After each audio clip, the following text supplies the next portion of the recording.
Okay, welcome to today's presentation on the passives, a form in the English language used many times in more formal languages contexts.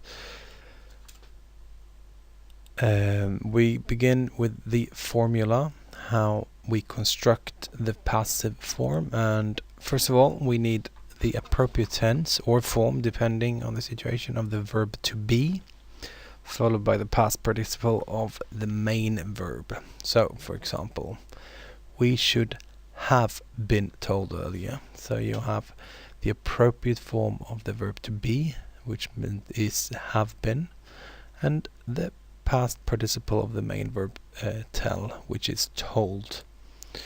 An investigation was carried out.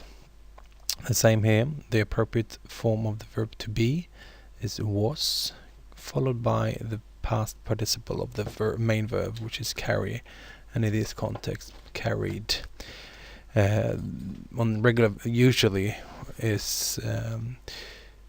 you add the ending ed on the main verb, but sometimes, like in the previous one, told, it's irregular endings, so it's not a rule we can rely on in that sense. But it's always the past participle, and depending if it's irregular or irregular, it looks differently.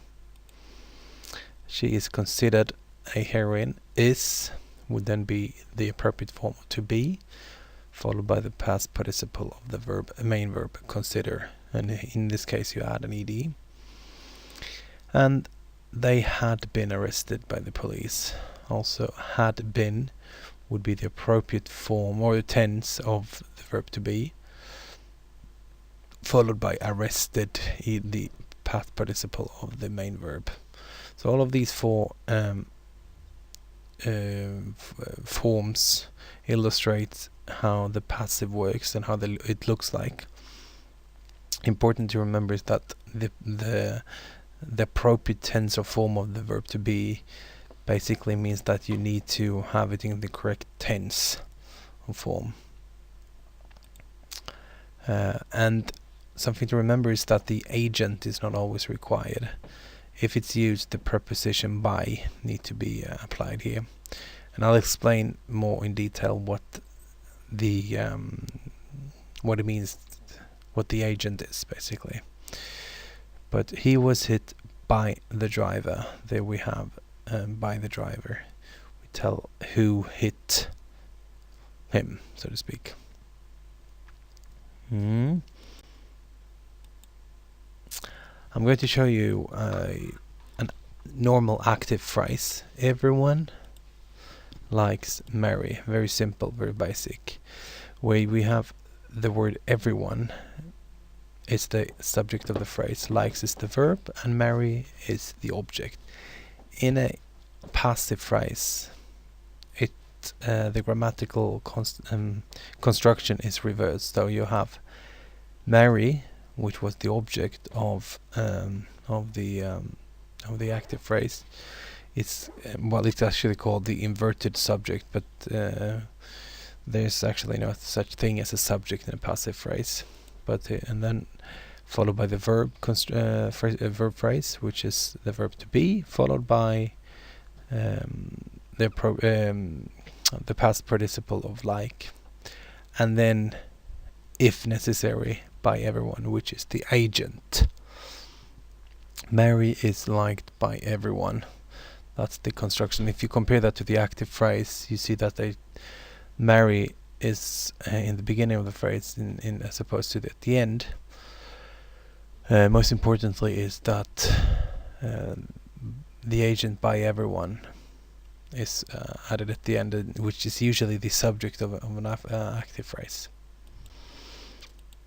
But the agent is it's actually, it says it's not usually mentioned in passive constructions, but it is. But you don't have to. It is not necessary or required for you to add or include the agent in a passive phrase. If the agent is unknown or important, then leave it out. For example, lunch will be served at noon. We don't really know who. Well, we can imagine who it is, but it's not mentioned, and more importantly, it doesn't really serve any purpose to add it. We understand that someone is serving us lunch at noon tomorrow. Probably the people working in the kitchen, but it's not really important to the context. The same with this. If it is obvious who the agent is, then we don't need it. The musician was arrested in his home. We understand that the musician was arrested by the police because only the police has the authority to arrest anyone. So we understand that. And if the agent is people in general, for example, phone booths are not used anymore. We don't have to be specific here. We're not saying phone booths are not used by people in general anymore. We just omit it. So in these three cases, we could say that the agent is not used that much. And unless we really want to be specific and it's important to the context, then the agent doesn't need to be part of the phrase. Yeah, I forgot these ones as well. To avoid the use of you, which is important to you when you are trying to, in an attempt of trying to render your language more formal, you want to avoid you. So instead of saying you must return the tickets by 16th of August, you say unsold tickets must be returned by the 16th of August. And you don't have to say include the agency. So unsold tickets must be returned by you, blah blah blah. No, you don't have to. But this is in general, actually, the passive voice is effective to render your language more formal. Okay, so the use. Well, what you actually do is you focus the attention on the action, or perhaps the person or the thing affected by the action, rather than actually on the agent or the person that is performing it. And it's a way of why do you do that? Well, you do that to create a more formal setting to your language, and more